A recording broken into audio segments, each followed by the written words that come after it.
intelijen yang menyamar untuk menghancurkan Kesultanan Utsmani. Gertrude Bell.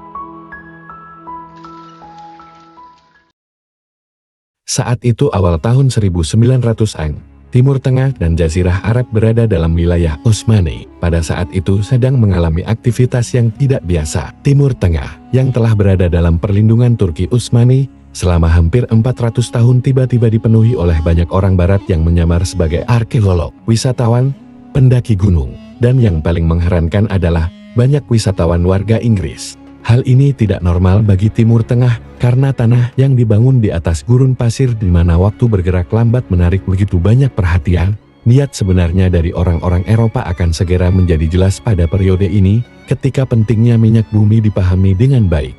Inggris dan Arab secara diam-diam berupaya melepaskan diri dari Kesultanan Utsmani di wilayah yang dikenal kaya akan cadangan minyak. Kegiatan ini sebagian besar dilakukan dengan kedok penelitian arkeologi. Pada tahun 1900-an itu juga, populasi Kesultanan Turki Utsmani diperkirakan sekitar 20-24 juta jiwa. Wilayah kekuasaan Kesultanan Turki Utsmani mencakup sebagian besar wilayah di Eropa Timur, Timur Tengah, dan Afrika Utara. Secara spesifik, wilayah tersebut meliputi Eropa, termasuk negara-negara seperti Yunani, Bulgaria, Rumania, Makedonia, Hungaria, Albania, Bosnia-Herzegovina, Bulgaria, Kroasia, Siprus, Yunani, Eritrea, Georgia, Kosovo, Rusia, Montenegro, Slovenia, Serbia, Ukraina, Moldova, dan sebagian wilayah Spanyol. Afrika meliputi Libya, Sudan, Tunisia, Aljazair, Somalia, Mesir, dan wilayah pesisir utara Afrika lainnya. Asia termasuk Yaman, Irak, Iran, Palestina, Arab Saudi, Kuwait, Bahrain, Suriah, Oman, Qatar, Lebanon, India dan wilayah lainnya di Timur Tengah, juga menjalin persaudaraan dengan Aceh, Indonesia. Kesultanan ini pada masa itu merupakan salah satu kekuatan utama dunia dengan wilayah yang luas, mencakup sepertiga dari luas dunia, kecuali benua Amerika. Di saat yang sama, agen-agen Inggris yang menyamar sebagai arkeolog beroperasi di wilayah tersebut. Salah satunya adalah Gertrude Bell, seorang agen wanita dari organisasi intelijen Inggris yang menjadi terkenal sebagai Ratu Gurun. Gertrude Bell lahir pada tanggal 14 Juli tahun 1868 di County Durham, Inggris dari keluarga bangsawan. Setelah menyelesaikan pendidikan dasar dan menengahnya di berbagai sekolah di London, Bell memutuskan untuk kuliah di Universitas Oxford untuk belajar sejarah. Dia unggul dalam studinya dan menjadi wanita pertama yang lulus dari sekolah tersebut dengan penghargaan tertinggi. Setelah lulus, dia memulai hidupnya sebagai seorang arkeolog dan petualang yang sering bepergian di Eropa dan kemudian di Timur Tengah pada tahun 1899.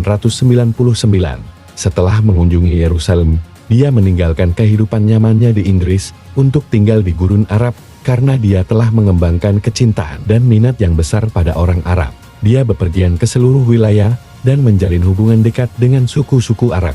Orang-orang Arab mengagumi kecerdasannya dan kemampuannya yang dapat berbicara bahasa Arab seperti bahasa ibu-ibu mereka. Dia juga dapat menunggang kuda dengan sangat baik, dan dia bisa bertindak tanpa rasa takut saat menghadapi kesulitan menghadapi sifat orang-orang gurun yang keras. Kepribadian sikapnya segera memenangkan hati orang-orang Arab dan memberinya pengaruh yang besar. Petualangan Gertrude Bell tidak terbatas pada Timur Tengah. Dia melakukan perjalanan ke Anatolia bersama agen Inggris William Ramsay yang menyamar sebagai seorang arkeolog dan mengumpulkan informasi tentang wilayah tersebut melalui berbagai peta dan foto serta penggalian.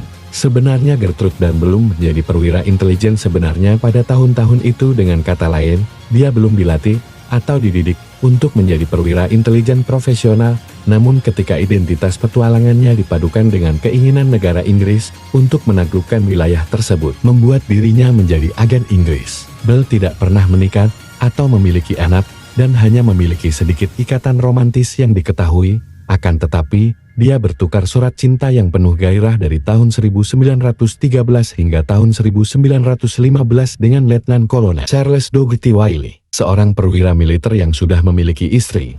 Perselingkuhan mereka masih belum terselesaikan, hingga tragedi pria yang sangat ia cinta itu dibunuh oleh tentara Turki yang mempertahankan tanah air mereka dalam pertempuran Gallipoli. Bel pergi ke makam kekasihnya dan berkata, "Aku benci Turki," dan bersumpah bahwa ia akan membalas dendam. Bel memilih seumur hidupnya menjadi musuh Utsmani dan Turki.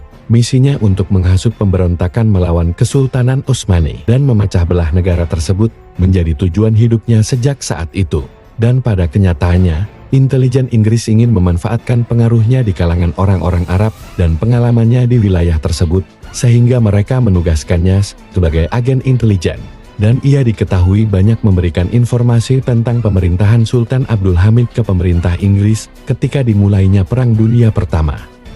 Pada bulan Oktober tahun 1915, Gertrude Bell dikirim ke Kairo untuk mempersiapkan pemberontakan Arab melawan Kesultanan Utsmani. Di sini dia bertemu dengan agen Inggris terkenal yang dikenal sebagai Lawrence of Arabia, dan mereka menjadi penggerak pemberontakan bangsa Arab melawan Kesultanan Utsmani. Gertrude Bell yang menyebabkan Inggris membuka banyak akses perang melawan Kesultanan Utsmani di Timur Tengah, terutama di Suriah, dengan informasi yang dia berikan kepada pemerintah Inggris selama Perang Dunia Pertama. Peperangan itu berakhir tepat ketika dia ingin Kesultanan Utsmani diusir dari Timur Tengah. Perang Dunia I pecah pada bulan Agustus tahun 1914, hanya beberapa bulan setelah Bell kembali dari perjalanannya ke Arab. Dia memulai Perang Dunia I dengan bekerja di Palang Merah. Tetapi pada November tahun 1915, dia diminta pergi ke Kairo bersama para arkeolog dan lainnya untuk membuat peta bagi tentara. Kelompok tersebut menjadi Biro Arab yang bertanggung jawab atas intelijen militer di Timur Tengah. Sebagai salah satu dari sedikit orang yang mengetahui gurun dan masyarakatnya, Gertrude Bell sangat berguna. Setelah Inggris berhasil menduduki Baghdad, Gertrude Bell pindah ke kota tersebut pada tahun 1917 dan memiliki peran penting dalam pemerintahan Inggris yang baru. Ia memainkan peran besar dalam pendirian dan membantu kepengurusan negara modern Irak, memakai sudut pandang uniknya dari perjalanannya dan hubungannya dengan kepala-kepala suku di seluruh Timur Tengah. Sepanjang masa hidupnya, ia sangat disanjung dan dipercayakan oleh para pejabat Inggris dan diberikan sejumlah kekebalan kekuasaan untuk seorang wanita pada masa itu. Gertrude Bell terus melanjutkan hidupnya di Baghdad sambil melanjutkan tugasnya di Dinas Intelijen Baghdad dan tidak pernah kembali ke Inggris selamanya sampai usia 57 tahun. Di malam tanggal 12 Juli tahun 1926 dia ditemukan tewas di rumahnya di Baghdad. Kematiannya misterius. Ada yang berpendapat bahwa dia meninggal akibat overdosis obat tidur. Beberapa orang mengira dia telah bunuh diri karena merujuk pada catatan hariannya yang berbunyi, "Saya sangat kesepian di sini. Saya tidak bisa melanjutkan kesepian ini terlalu lama." Dan ada yang berpendapat lain bahwa dia telah dibunuh. Dari kisah Gertrude Bell bisa diambil pelajaran bahwa karena kecintaannya terhadap sesuatu, dalam hal ini dia cinta dengan kehidupan dan kebudayaan Arab. Dia belajar dan mencari tahu hal-hal yang berkaitan dengan Arab hingga belajar bahasanya, yang pada akhirnya dia disukai oleh orang-orang Arab. Dan liciknya dia, setelah berhasil mendapatkan hati orang-orang Arab, ia membantu pemerintah Inggris untuk menguasai Arab terkhusus Baghdad dan memisahkan persaudaraan Kesultanan Utsmani dengan Jazirah Arab. Itulah kisah tokoh di balik peristiwa. Bantu channel ini dengan like, komen, dan subscribe. Terima kasih.